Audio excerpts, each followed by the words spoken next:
Okay, so let's go to 60. Alright, we're at 60 now. This is 60-ish, 55. And 3, 2, 1, go. And 90, 100. That's it. That's how you drive this car. Electric power, guys, is super, super, super fun to use.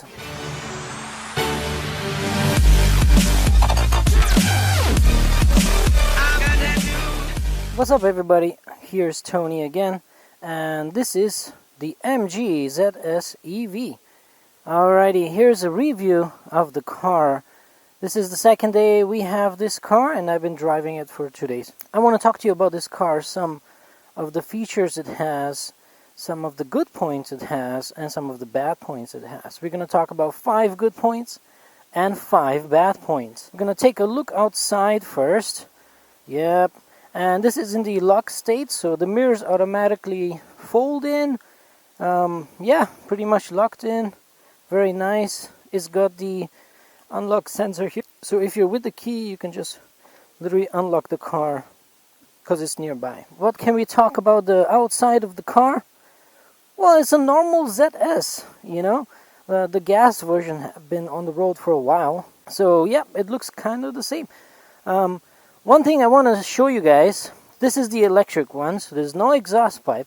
However, I'm going to bend down here, and I don't know if you can see, but there's this cutout where it's supposed to be the exhaust. Yeah, that's kind of weird. Why is there a cutout? There's no cutout there. Yeah, so I guess they were trying to save costs, you know. Some things that have obviously changed is this grill here where you have the charging setup. Yes. So let's go inside and we're gonna see some of the functions of the car. Alright, notice I'm wearing my helmet. The reason why I want to do that is because I want to have 2 hands free. I want to make sure I'm pointing, driving, all of this. I can't put my phone anywhere, and I don't have a GoPro or something to stick on. Yeah. So we unlock the car. The car starts speaking in Thai. Some welcome message or something like that. So I'm gonna turn on the car. You put your foot on the brake. Press the stop-start button. That's how you turn it on. I'm gonna remove the music so we don't have any copyright issues. By the way, this is my electric cigarette that's charging over there. So this is the interior of the car. Let's talk about the center console a little bit. It's got 2 cup holders here. There's no heating or anything like that, so it's just fair, decent size. You can put like a coffee or something inside here, or water. It closes like this. It's very nice. I like it actually. Very sweet. Then you got a little space here, container. It doesn't go that much, like about the size of my hand. Yeah. Nice and soft material. The center doesn't move, so it's really solid. Really well designed. Then we go over here. This is the air conditioning platform. Basically here, once you start spinning it, you can see it dials down to colder or to a little bit less cold. This one means the AC is on. This is the middle one is how fast the fan goes, and it blows to your feet, to your head. If we change it, now we're only to the head. Now it's only to the feet. This one is the front ventilation of the windscreen. I'll keep it to feet and head. And then this is the air conditioning button. So turn it off so the aircon doesn't work. Turn it on for air conditioning to start working. This should be the rear, one of these two. I'm not sure actually. We don't really have condensation on the windows in Thailand, so I don't think we're gonna ever use it.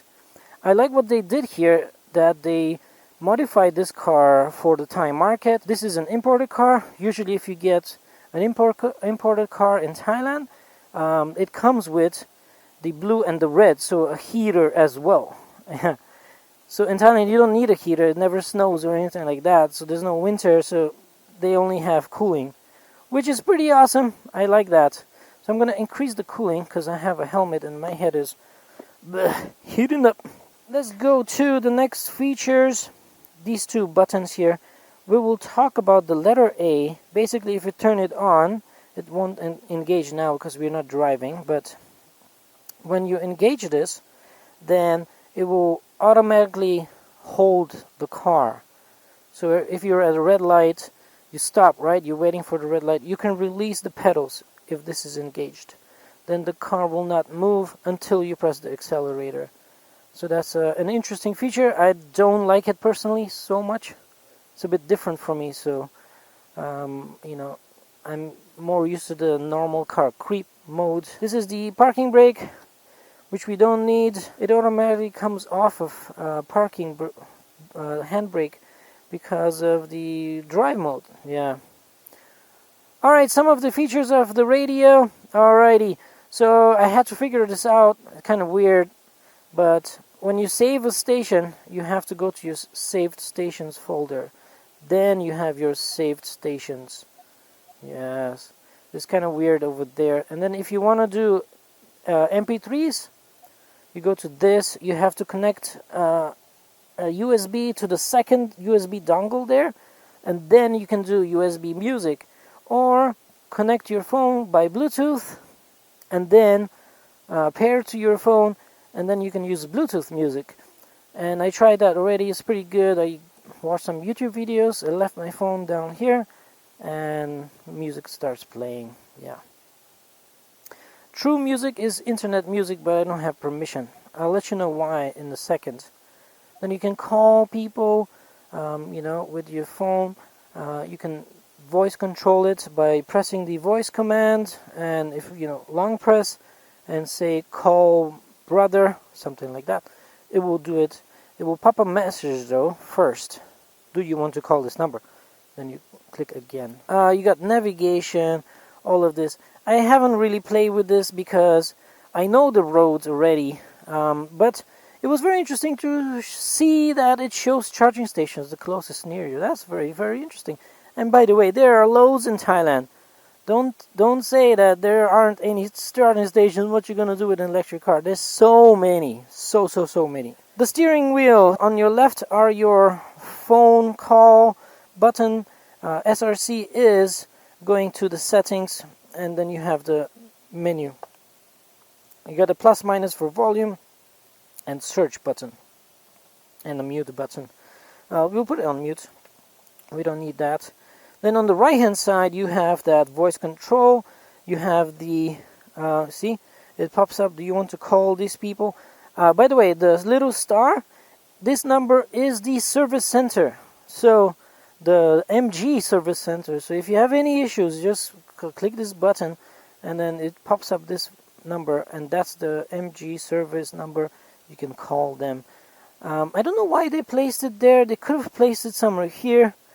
I mean, it's not like you're gonna click this every time. Yeah, so it shouldn't be there. I don't know why it's there. Maybe it's a button to also save your favorite call. Maybe, yeah. Alrighty, then we have other section here, which is the other information. We got video. Ooh, interesting. So you have a USB with movies, USB video, yeah. So then you can play there. You got a folder, settings, all of this. Driving assist, languages, display, car settings, whatnot. A lot of different things. If you press the center here, yeah, and then we have here all the, you know, beautiful icons. It's fairly responsive system. And then you got the charging information. This is very important. I'll show you later on when we do the charging. You can see your icons here. It has internet right now, your battery percentage, and your clock. Let's look at our driving display here, the instruments. And we have an analog speedometer. Yep. And then we have the center, a computer screen where you'll see there's car settings, shield, which is the assists, and a warning system. So you can just toggle by using this, and you toggle to the next setting. Yes, there's no warning signs. There's all the assists are on right now, and you got some speed warnings or other activated systems. as well as this. Then you click down in each section to check other things. So the first screen was current speed, then you got the range, then you got your current journey, the accumulated journey. Actually, I reset that yesterday by accident. So the total we've done now is 168 kilometers. Yeah, and we go here, we have the voltage, the motor RPM speed, and the current. I think I've reached 200 amps on this voltage on full power in sport mode. Yeah, which is not too bad. And then you got the tire pressure, you got the energy flow, how it's regenerating back to the battery or giving power to the wheels. Yeah, interesting, and that's the end of the screen. Yeah, other screens are just settings. Then you, on the right hand side, you have the center where the needle is pointing out. Then over that it goes to power percentage. So if you press the pedal, the power percentage goes full 100%, or if you're just cruising, it will be around between the 0 and 20 of efficiency. And then when you release, the regen goes down.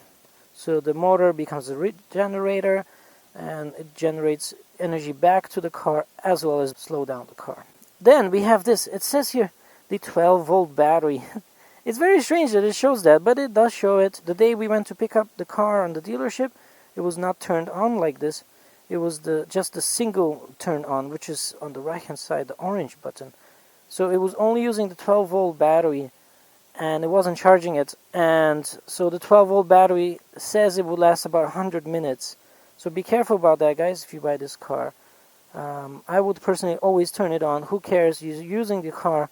It hardly drains any energy sitting like this. So, just turn on fully, yeah, and leave it in park. Then you got the fuel gauge here. I don't really need it because I think this is a better indicator of how much energy you got. Bars. I don't know why you need bars over there. It's just weird. Then we have the left side here. You got your windows controls, your mirror control, and the lights. So the lights can go up or down. I don't know if you can see it in the camera, but you see the lights go up or down.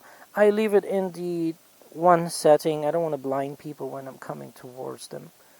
Then you got the lock door, unlock door, lock door, unlock door. Some more functions over here. This is the sunroof, and here is you twist this to open the sunroof, and then you have the middle two arrows, which is to close this thing. Yes, I'm gonna leave it open. It's nice. And then you get the door light, so if you open the door, this light will come on. So as you can see now, there you go. And then close it, it will turn off. Then you got manual activation. Then from here you got the side visors. They don't have lights, but they do close. Okay, alrighty, that's about it in terms of functionality. We look at the design here. It's really good material. It's soft plastic on over here. Really nice hold of the steering wheel. Good material use. Everything here touching it feels solid. Even the buttons, they don't feel cheap. It feels good. The buttons here feel solid, well made. Even the twisty buttons feel good. All the buttons feel like they fit the design. The reason why I don't want to open any windows or the sunroof is because of the film. We just had it fitted by the dealer, so they said 7 days. This is the electric home charging card. I'll show you this later. Then we have this, which is the drive unit. So now, all the display information is over there. P, a circle with a 3 in the middle, and N. So P means this. Is it in reverse mode? Is it in park mode? Is it in neutral mode? Or is it in D mode? Then the next one, which is the circle with a 3, that's the regen. It's called KERS here, which is Kinetic Energy Recovery System. That's the name of it in the Formula 1 cars, but they have it here. So basically you have different levels. Level 1 regen, level 2 regen, level 3 regen. And then N is the mode. So mode N is normal. Then you got mode eco, and let's go up for sport mode. and every mode shows a different color scheme. So one thing I have to tell you guys is it doesn't matter in which mode you are, the power will always go to 100% if you fully press the accelerator down. The power will always go to 100, so be aware of that. The power is always there in every single mode. The only difference is how responsive the throttle is, okay? In eco mode, the throttle is super smooth and gentle. It takes a lot of foot pressure to create acceleration. Normal mode is kind of balanced between the two, and sport mode is very responsive, okay? But the power is always there. Eco and sport doesn't mean it reduces the power amount. It doesn't, okay? So you gotta be careful. I'm saying this because there was an accident already on the first day, which was Saturday. Somebody already crashed this car in Thailand because they don't know that if you press it fully, it doesn't need to change gear. Even if it's in eco mode, it goes full power. Okay, the stocks here, we have the wipers. I haven't used them yet because it hasn't rained yet, but there's a lot of functions. There's how fast they go, automatic. There's the rear wiper. Then we have the other two stocks here. The top one is for indicators. Yes, kind of the British way. Usually cars like Honda and Toyota in Thailand are on the right hand side, but this is the British way, which is on the left hand side. Then you have this stock down here, which is the cruise control. So just one thing I have to warn you guys about is that when you buy this car, I'm not sure how it is in the UK, but in Thailand, all the safety functions are deactivated. The cruise control is deactivated, all the assists are deactivated. The only assist that is operational is the lane assist. So if you're going through the lanes. The reason why is because in Thailand, when you buy a new car, you get a red number plate, and you keep this red number plate for registration. It takes about a month until you get the normal number plate. Then you go back to the dealer, they activate all these safety features, and as you saw, like no permission things, so like the internet navigation, all of this will be 100%. Yeah. You also get an app. I can't use the app yet because of this permission thing and the red number plate. So that one will come in another video. So this is the electronically assisted, yes, electronically assisted seats. Yes, very, very, very nice. But however, on the other side, it doesn't have it. I'll show you quickly. It doesn't have anything. So here is manual. You gotta do it manually. See? Move it manually, and you got this one, which is manual. Yeah, it's kind of weird that it does that. Other than that, the seats are really good, really nice and cushy. They have a lot of support here for your legs, as well as here for your shoulders and back. Yep, it's very, very comfortable seats. However, I gotta tell you this. In the daytime when you're driving, it's like it's fake leather or something, I don't know. So it gets really hot. And there's no cooled seats, so there's no function here. Even if the aircon is blasting, you still, kind of sweat in the back. So first, I always put it in Regen 2. The reason why I put it in Regen 2, I like Regen. If you press your foot on the brake, the initial part, it gives you even more Regen. And then the actual physical brakes start working. So it's nice, it's a good balance overall. Alright, so I'll show you what happens when you twist to reverse. The camera appears. Very good, clear camera. It's not the highest quality. It's not Tesla quality, guys. But the screen is nice and big, so you get a lot of visual interpretation. And it's got fisheye look, so you can see a lot more than you actually can. I like that. This thing here says how close you are in objects that come and they just they move around. We can just demonstrate now. We'll go reverse here and see this car, and you see these things pop out.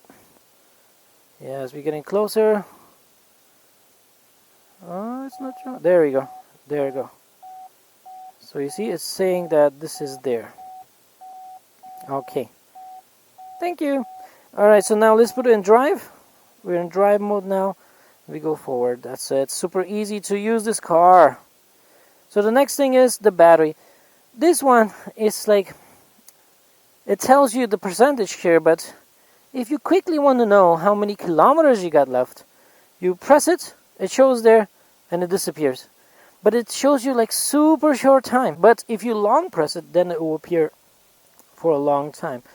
Let's see here, guys. So long press, now it's there, and it won't disappear until you release. So we got 257 kilometers range left. Alright. Let's go for a drive. So this is eco mode, it's super chill. The car is very quiet. The outside noise is very, very quiet as well. So good insulation over here. I really, really like that part of the car. However, the fan noise is really loud. I guess there's no engine that kills that noise, so that's what you're gonna hear.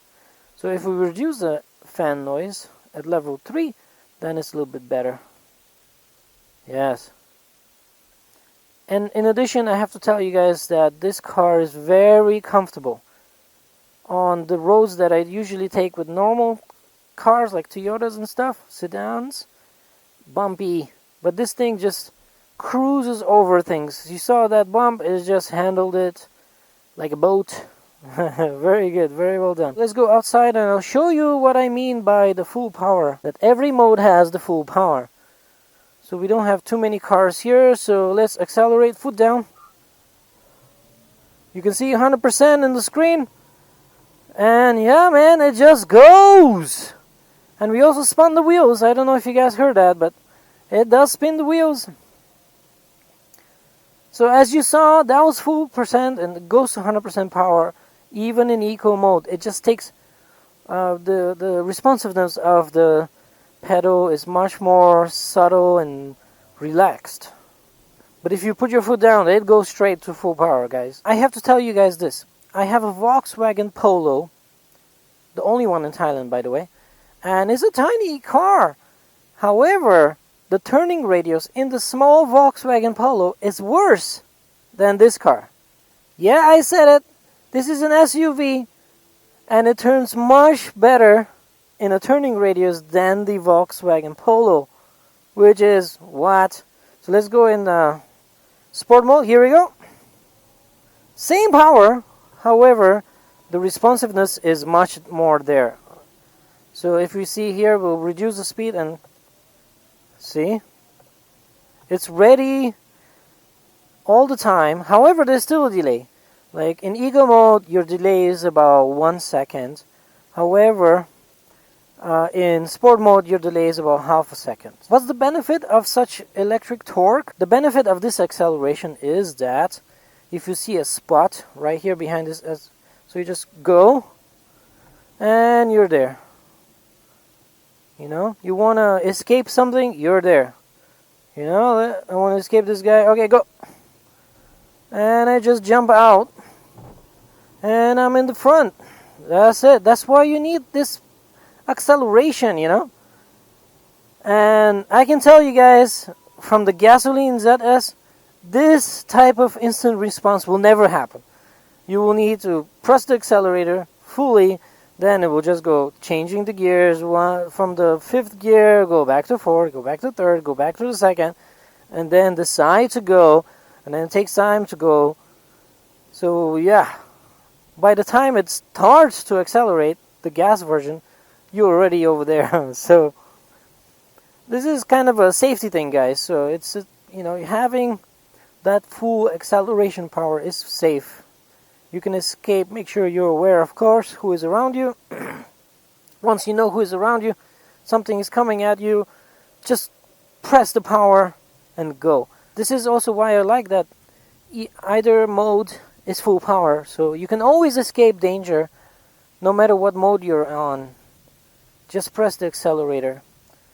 The acceleration is not bad at all. It goes to 100 kilometers per hour very, very fast. And we're at 100 already. Well, we were at 40, right? 200, so instant. Okay, so let's go to 60. Alright, we're at 60 now. This is 60-ish, 55. And 3, 2, 1, go. And 90, 100. That's it. That's how you drive this car. Electric power, guys, is super fun to use. So we'll go back to the house right now. Enough playing around, Tony. Another cool thing about this car is that it has this sound system, and it's got 2 speakers at the door, 2 speakers in the rear doors, and 2 tweeters over there. I think that's about it. I don't think it has a subwoofer. And I won't play any music, but I can give a thumbs up for the sound system. It's really good. Volkswagen is renowned for very good sound systems, and this is the Volkswagen level. The reason I say this is because apparently MG is using some of the Volkswagen parts to build this car. Yeah. I'm not sure which parts, but I read that somewhere in an article. So some of the parts of the interior are Volkswagen-ish. So this car is fully loaded. It's got every single option you can think of in the list of accessories that this car offers that are stock. If you want to have beautification such as spoilers and lights and stuff like that, then you gotta pay extra. However, this is how it comes. You know, screen, high resolution, big screen, infotainment, all the assists over there, leather seats, as well as the sunroof. And it also comes with the nice tinted windows. I don't know if you noticed in the beginning of the video, but if the sun shines on the outside, it's blue color. Yeah, I like those tinted windows. It matches that color of the car. Also, I want to note that if you buy this car in Thailand, the color is only this light blue. That's what the marketing team of MG decided. The electric version should only have this light blue color. So if you don't like that, then go to any wrapping shop, and they will put the wrap of your choice on the car. It will cost you like $300-400 in Thailand, or 15,000 baht max. And it also comes with the free home charger. We were in the list. My brother got one, my mother got one, so we were in the list of the early adopters list, the first 1,000 people, and so they gave us the free charger over there that you can see over there. Yes, so let me park the car inside and show you some interesting quirks. Alright, we stopped and we just pressed the park, and now this is automatically engaged. That's why, like, you don't need to touch this. I don't know why it's there. It also has, as you notice, the automatic lights, so you can twist the stock for automatic lights. So the first thing we're going to talk about are the 5 good points about this car. Well, I made a list. The first one is it's got great power. That power is coming from a 146 horsepower motor, which is not bad at all. And the weight isn't bad because this battery isn't huge. And combined with this, you get lightness, efficiency, and more acceleration. In addition, you saw we are at 80 something percent, and it already says 275 kilometers. So the range on this car is really good. Yesterday I did like 130 kilometers, and this thing just goes where you want to go. I was pushing it all this time in 130 kilometers, and I lost only 40%. And I was really pushing. I was like always, giving it the power. The interior is very comfortable. I sat the other day in the Mercedes AMG CLS, I think it was, and it's kind of the same. I hardly see any much difference than this car and a Mercedes. The quality is there. In addition to that, this car is already been sold in Thailand, right? So it's been many years. It's a mass production car, the gas version, but it's the same body. So the benefit of this is that if you get in an accident, you'll find all the parts. You'll find the brakes, you'll find the bumpers, you'll find the mirrors, you'll find the doors, or the door handles, the rear lights, or anything like that. Spare parts, very easy to find. You won't have a waiting list or a waiting time, and it won't cost you huge amounts of money. I'm talking to you, Tesla. Tesla had an issue, right? With, even in America, with replacement parts. People had accidents. It cost a lot of money to replace those parts, as well as people had to wait a long time for those replacement parts. These type of cars, which are mass market already, you can find them very easily for replacements. That is one of the benefits of owning a normal body-shaped car. And that is also one of the benefits of retrofitting existing production gas cars with electric in terms of design. And the final thing I want to talk about is affordability. This is the first affordable electric car in Thailand. Every other car exceeds the $70,000 mark. Even for a BYD E6, Nissan Leaf, Hyundai Kona, Kia Niro, all of these are super expensive. They're in the 1.8 million baht up, which is $70,000 up. Even the Model 3 just arrived and is like 4.3, which is $120,000. Jesus Christ, man. Like the basic model. It's way too much money. And you don't get the service here. You don't get the warranty. This comes with an 8-year warranty on the battery and 4-year warranty on the entire car. So it's very good. And you got the charging. So that's really a good package, good deal for what you're getting in terms of luxury, power, performance, everything like that. Those are the 5 good points. Next up, the 5 bad points. Ooh la la. Well, number 1, the looks. It looks bland. It looks normal. It looks there. Yeah. If you look at it from the side, like this, and you take the gas version and look at it from the side, you will never know this car is electric. Apart maybe from the rims, but that's it. Like you can't. If you change the rims to like something sporty, you won't know it's electric. It looks just like this. And it just looks normal, It's not super sexy or something like that. The only thing is you got the EV sign there. That's it. Just the EV. This is iSmart, which is just an app for your phone. That's it. And there's no exhaust. And probably the front where the grille is different. But that's about it. Like, it looks basic. It looks... That's my word. It looks... From the inside, it's awesome. But from the outside, it's like... Ugh. And also the bonnet is kind of weird. Look at this. It's just this huge bonnet. But the drivetrain is super tiny. I'll show you guys. So I want to show you from the looks. This is the first point we're still making. Let's open the bonnet. Alright. We're opening the bonnet here. There it is. And look at this. So one of the negative points of making the production with the gas car as well as this electric one is that so much space. There's the motor, there's the controller, and there's the charger, and that's it. Like, all of this space is just unnecessary space. They could have shrunk this bonnet maybe to here,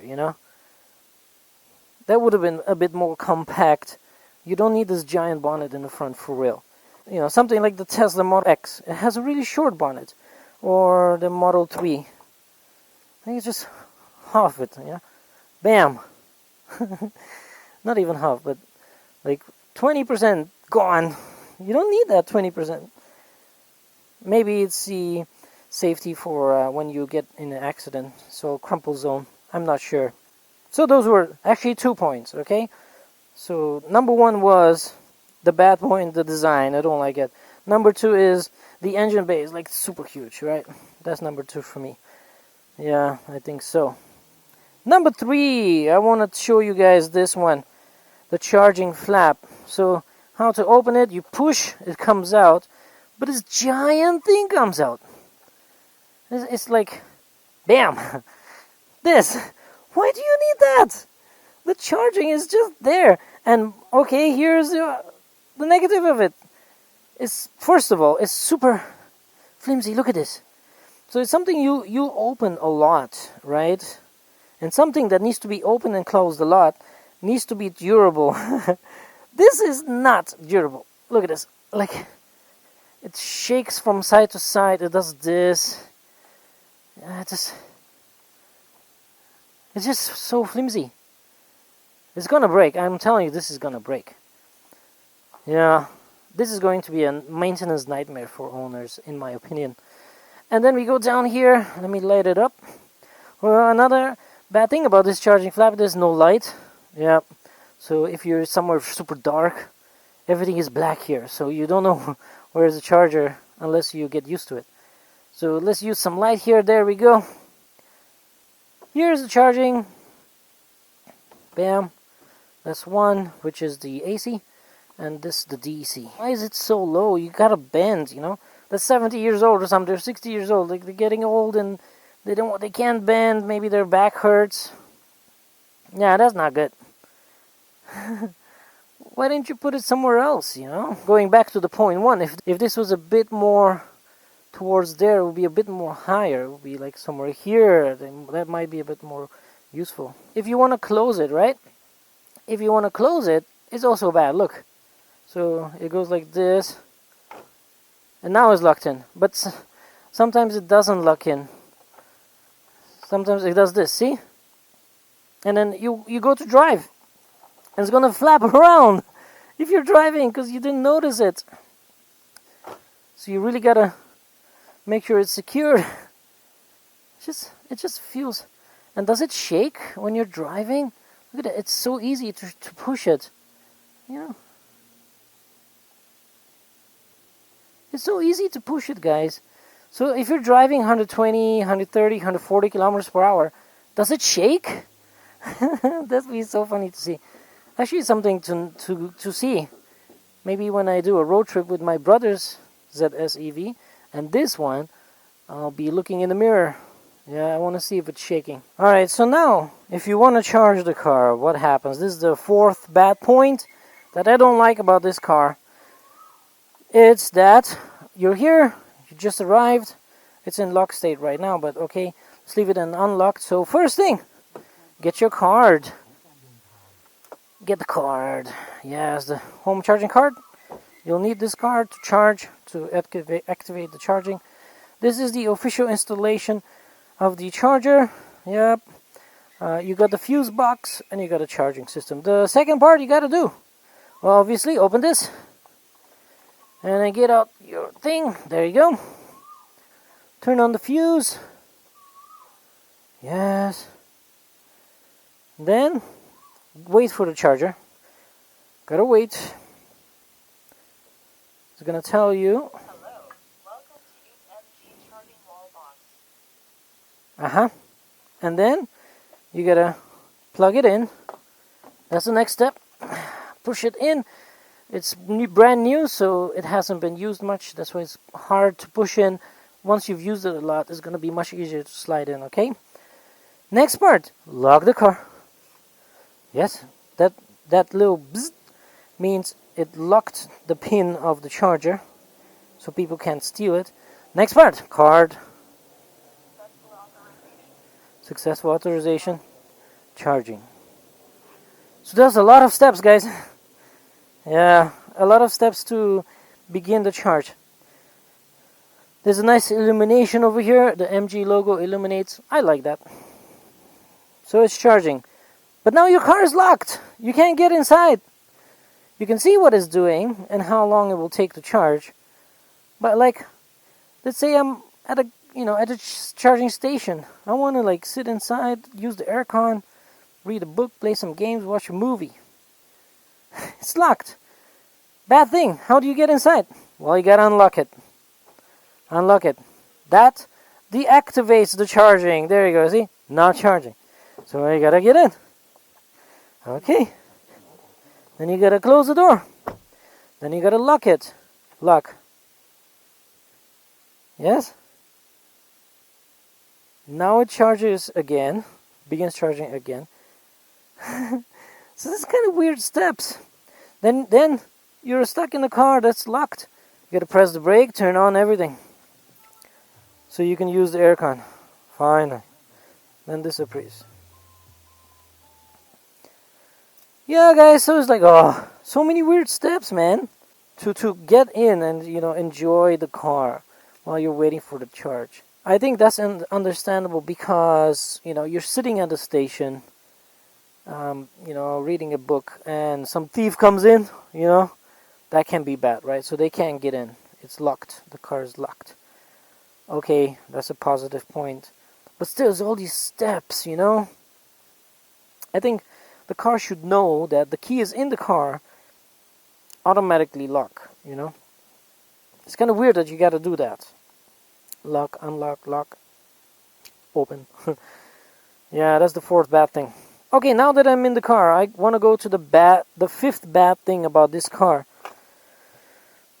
As you saw, I just turned it on, and everything resets, man. The mode is back to neutral. I don't use neutral. I only use eco or sport. And the regen is back to level 3. So every time I have to change it to my modes, which is my starting modes, regen 2 and eco. Why are you doing that all the time? And also the radio resets. So let's go back to radio. We press this button and go to the radio. And look, my stations are not there. I have to go back to the hard button to go around the stations. Yeah. It's kind of weird that it does that. Like, it resets everything. It doesn't save you, your profile. However, I want to mention again that once you get the permission and the permission with the, you know, removal of the red plate, then you can do different functions and do saving profiles. So that's kind of okay there. So I can't test that, so I don't know how that works yet. I'll let you know in another video. So the negative thing about 0.5 can be fixed, but I don't know how yet. Oh, by the way, the car is vibrating. Like, it has a cooling system in the front, right? For the cooling system for the battery pack. So fans are spinning. It kind of, a little bit of vibration. Yeah. Anyways, guys, so this is my longish review of the MG ZS EV. I hope you enjoyed that. And I hope it was useful to you if you're considering this car as an owner. Some of the things that you want to know about, okay? Yeah. Alright. See you guys in the next one. Peace out.